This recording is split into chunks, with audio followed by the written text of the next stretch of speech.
અક્ષરધામ ડાકોરના ઠાકોરની ભવ્ય રથયાત્રાની આ વર્ષે તડામાર તૈયારીઓ શરૂ થઈ ચૂકી છે।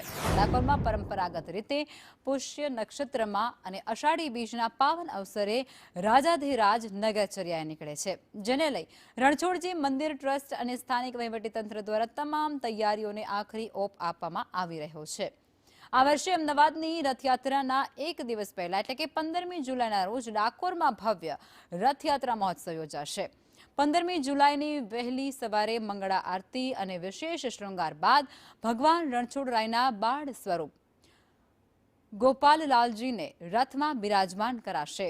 આશરે 12 કિલોમીટર લાંબી ઐતિહાસિક નગર યાત્રા દરમિયાન ભગવાન એ ગોમતી તળાવની પરિક્રમા કરશે અને ગાયોના વાડા છે ઉપરાંત રણછોડપુરા કેવડેશ્વર મહાદેવ તેમજ લક્ષ્મીજી મંદિર થઈ અને વર્ષમાં માત્ર એક જ વાર પોતાના પટરાણી સત્યભામાજીના મંદિરે જઈ અને ભક્ત બોડાણાની હવેલીએ થઈ મંદિરે પરત ફરશે।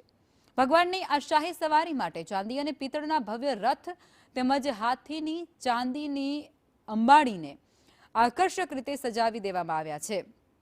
લાખો ભક્તો પોતાના કાળિયા ઠાકોરને આવકારવા માટે આતુર છે।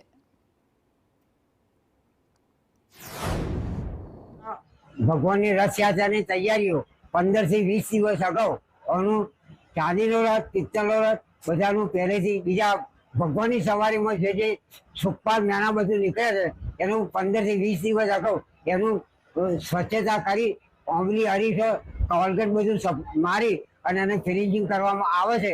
અને પછી મારી જોડે 5 થી 6 ભાઈ મદદનીશ છે, એમને મારી જોડે મદદ કરે છે અને મારી જોડે એમના સહકારથી હું કામ કરું છું।